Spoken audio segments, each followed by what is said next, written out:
Halo teman-teman, kami dari kelompok 10 akan mempresentasikan video pembelajaran mengenai akuntansi persediaan.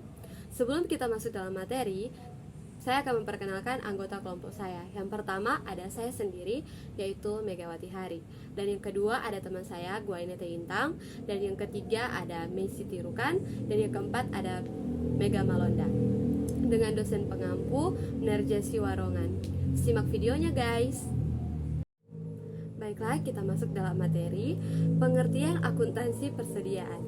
Berdasarkan PSAK nomor 14 tahun 2015, persediaan adalah aset yang tersedia untuk dijual dalam kegiatan usaha, diproduksi atau sebagai perlengkapan yang digunakan dalam proses produksi atau pemberian jasa.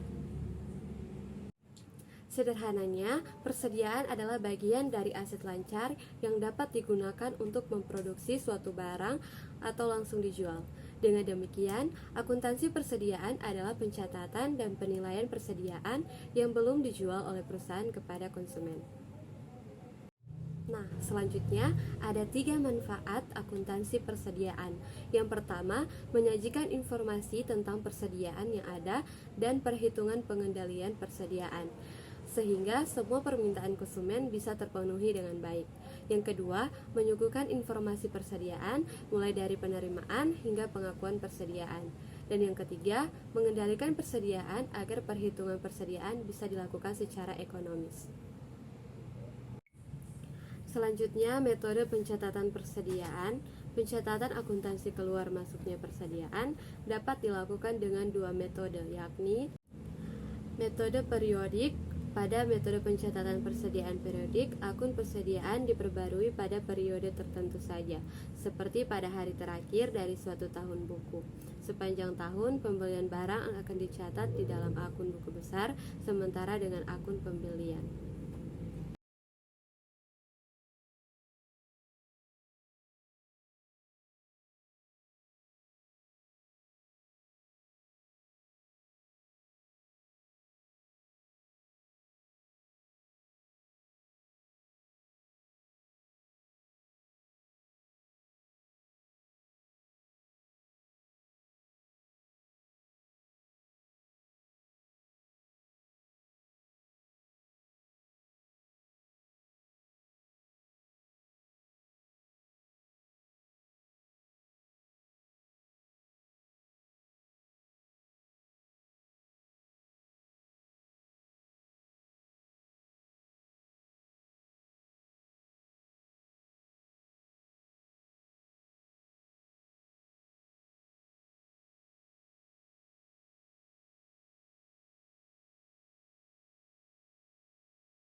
Average cost atau rata-rata.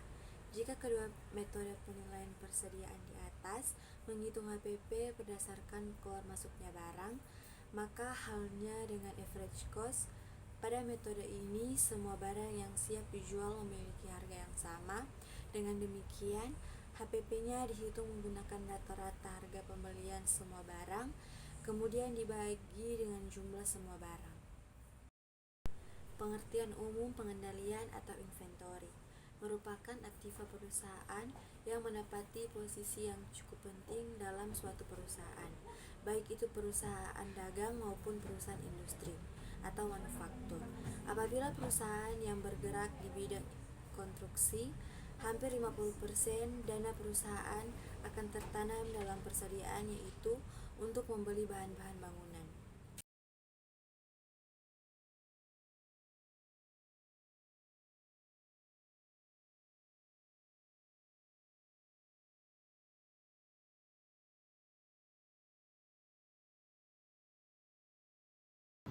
Yang berikut inventari perusahaan dagang.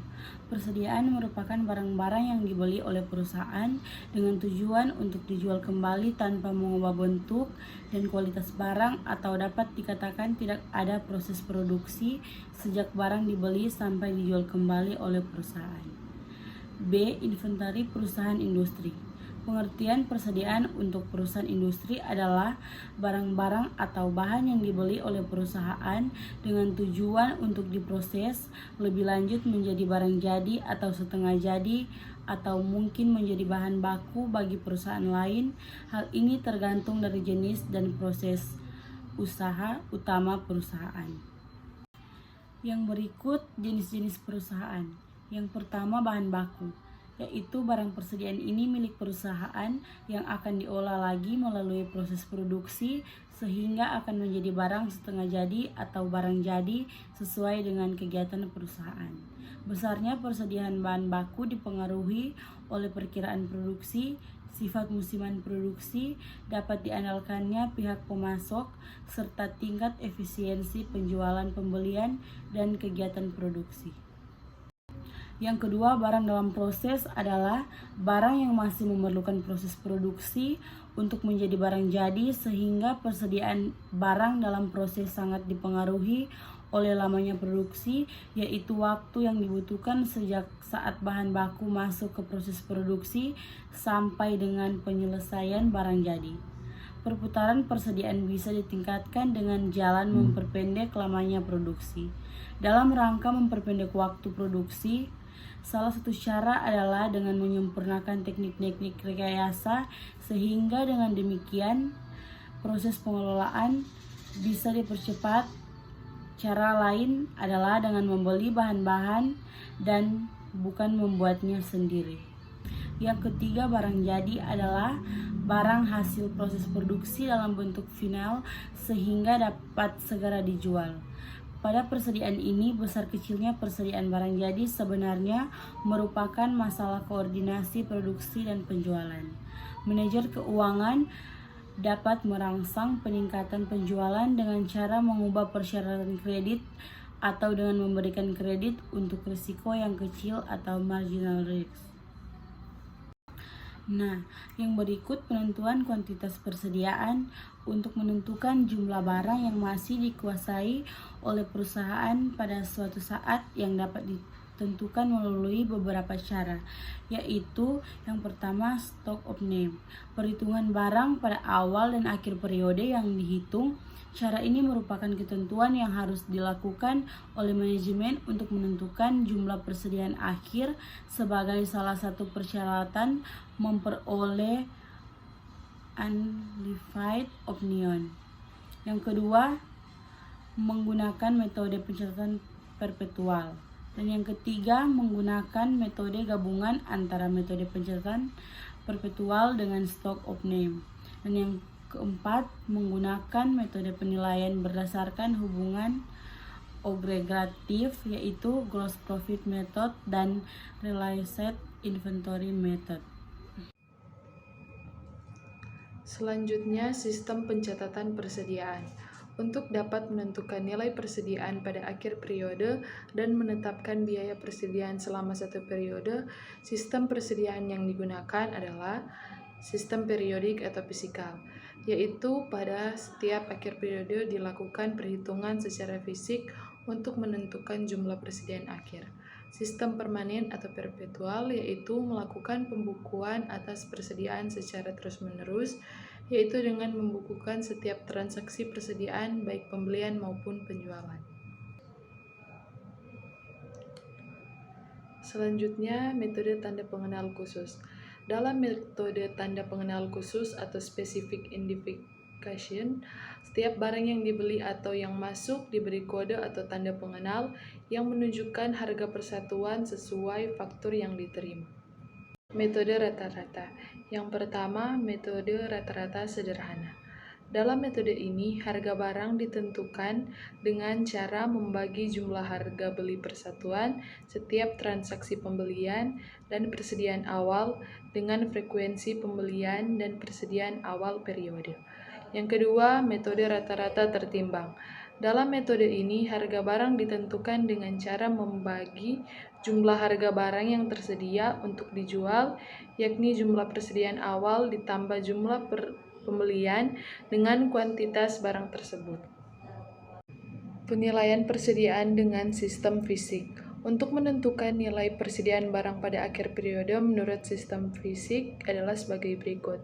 Yang pertama, metode tanda pengenal khusus. Yang kedua, metode rata-rata. Ketiga, metode MPKP atau FIFO.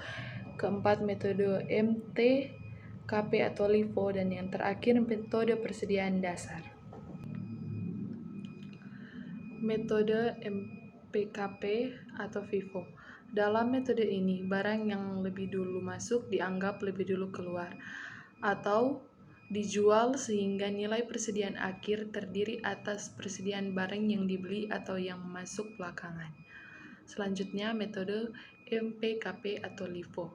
Dalam metode ini, barang yang terakhir masuk dianggap lebih dulu keluar atau dijual sehingga nilai persediaan akhir terdiri atas persediaan barang yang dibeli atau yang masuk lebih awal.